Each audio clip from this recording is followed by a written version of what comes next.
In the heart of ancient Egypt, where the sun kissed the golden sands and the Nile flowed like a lifeline, there ruled a pharaoh whose name echoed through the annals of history, Ramesses the Great. His story, shrouded in the sands of time, reveals the triumphs and tribulations of a leader destined for immortality. Born into the illustrious lineage of the Pharaohs, Ramesses ascended to the throne amidst whispers of prophecy. From his youth, he displayed a keen intellect and unwavering resolve, traits that would later define his reign. Under his rule, Egypt flourished, its borders expanding to encompass vast territories, and its culture blossoming into a beacon of civilization. But greatness comes at a cost, and Ramesses knew it well. Behind the grandeur of his monuments and the splendor of his court lay tales of sacrifice and ambition.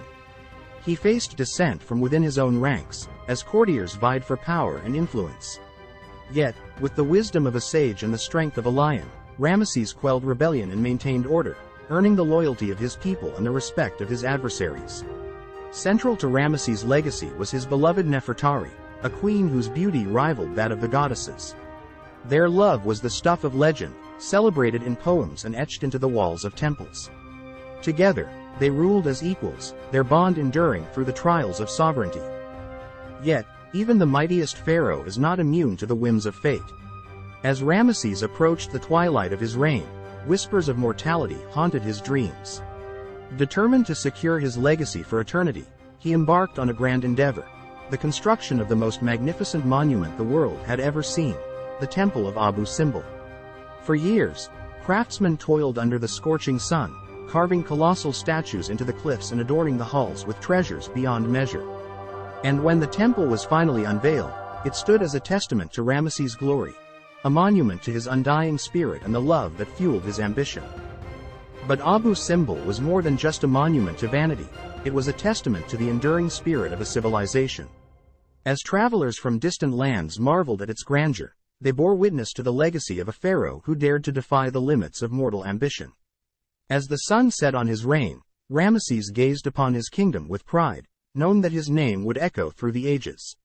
For though the sands may shift and empires may rise and fall, the legacy of the pharaohs would endure, immortalized in stone and written in the stars. And so, the story of Ramesses the Great lives on, a beacon of hope and inspiration for generations to come. Pharaohs was not known for their mercy, often resorting to brutal punishments to maintain control and deter dissent. Methods of punishment included mutilation, imprisonment, and even execution, serving as a stark reminder of the consequences of disobedience. Amenhotep's reign was marked by cruelty and tyranny, his every decree enforcing obedience through fear. His subjects lived in constant dread of his wrath, for even the slightest transgression could invite unspeakable punishment. One fateful day, a humble farmer named Kemet dared to speak out against the oppressive taxes levied upon his village. In a moment of desperation, he voiced his grievances to the local magistrate, unaware that his words would reach the ears of the pharaoh himself. Enraged by Kemet's audacity, Pharaoh Amenhotep ordered his soldiers to seize the farmer and bring him before the throne.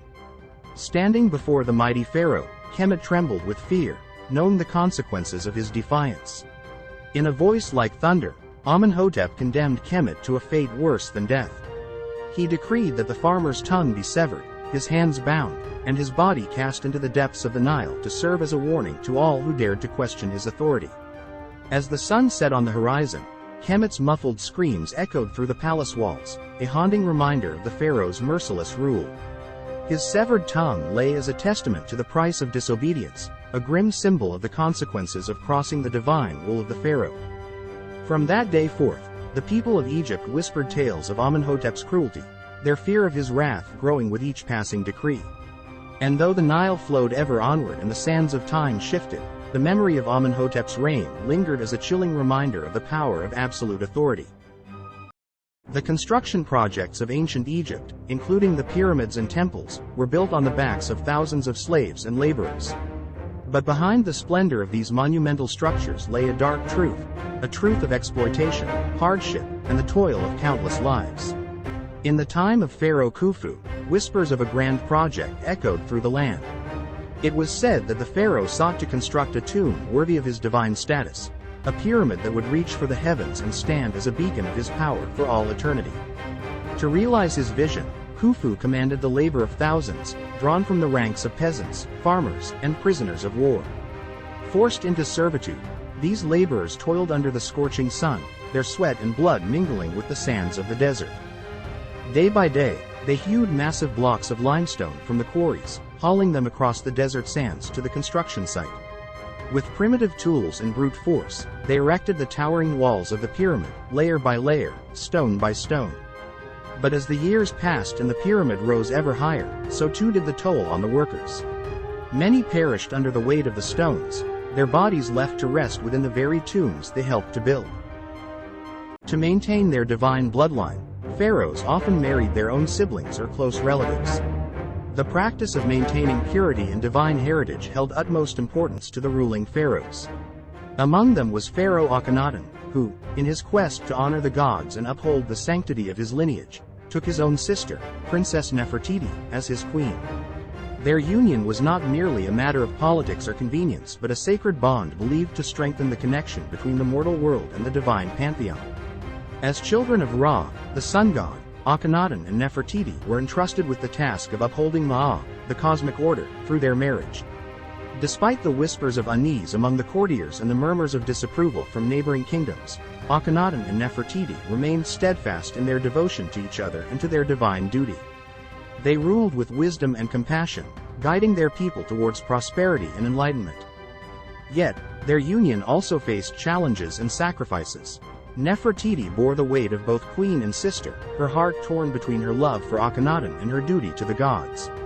And Akhenaten, burdened by the expectations of divine rulership, grappled with the complexities of power and sacrifice.